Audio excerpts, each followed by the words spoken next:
the next segment, we're going to talk about engaging the customer. In a lot of training, we spend a lot of times teaching techniques, learning the products, learning the process, the way that we want to communicate our presentation, but in many cases we fail to talk about the ignition point where the rubber meets the road, where you start with the customer. We'd like to spend a little time talking about how to engage, how to get them comfortable. First, let's put in perspective the customer's fears. As we deal with a customer today coming into our finance departments, many times we're dealing with a customer that is a little nervous, who is a little afraid, they're uncomfortable, they're not certain about the process. They've been involved in buying a car over the last hour or two.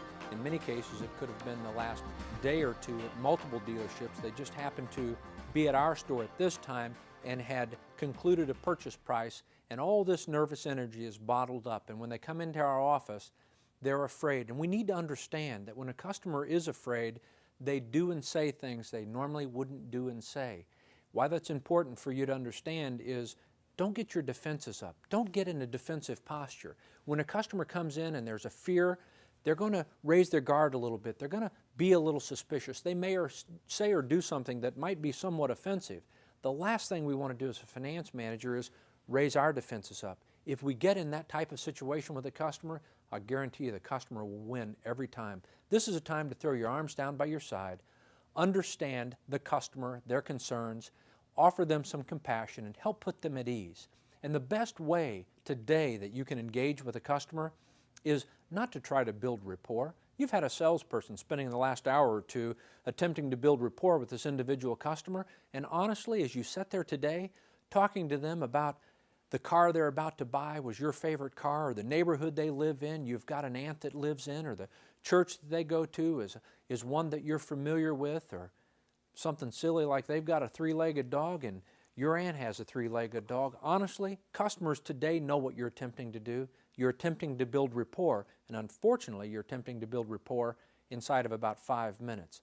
There's one good way to build rapport with a customer today, and there's one solid way to engage with a customer today, and that is to tell them who you are.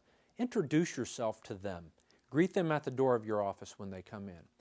Set them down and explain your position as a business manager, that you're going to be handling all the financing paperwork, all the state paperwork, everything associated with them taking delivery of their automobile. And moreover, explain to them the time involved. Safely say to them that this whole process can take place in about 25 minutes. And as you do this, verify then the sales numbers with the customers. This puts a customer at ease.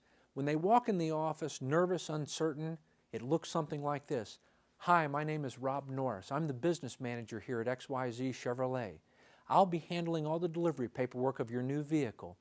And as we do this, the whole process is going to take about 25 minutes. And as we go through it with Mr. Customer, if you have any questions, please be sure to stop and ask. I want to make sure this is one of the more informed deliveries you've ever had on an automobile. Fair?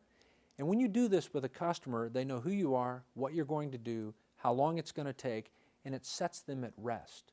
It puts you in a position now to communicate with the customer, which obviously the next conversation you're going to have with the customer is what it's going to take to pay for his car, whether he's writing a check, whether he's getting the money from his credit union, or whether he's doing a loan with you, or even possibly considering leasing. You've put yourself in a position of putting the customer at ease.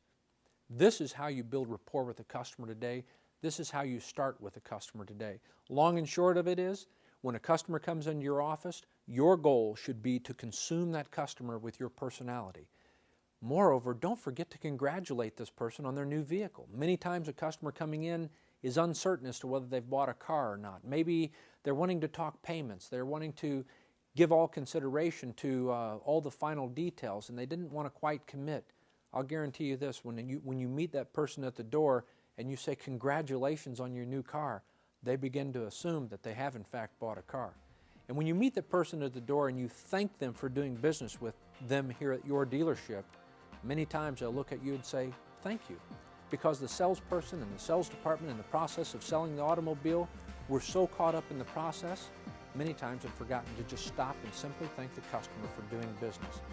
As a business manager, you are the liaison to the automobile dealer, and as the business manager, you're one of the last managers that customer will meet at this dealership, and you will leave a lasting impression on that customer, both for CSI, for repeat business, and for your opportunity to sell product and services, because if they're comfortable with you in the first 5 minutes, they're going to be comfortable working through this process. Engaging with the customer cannot be underestimated.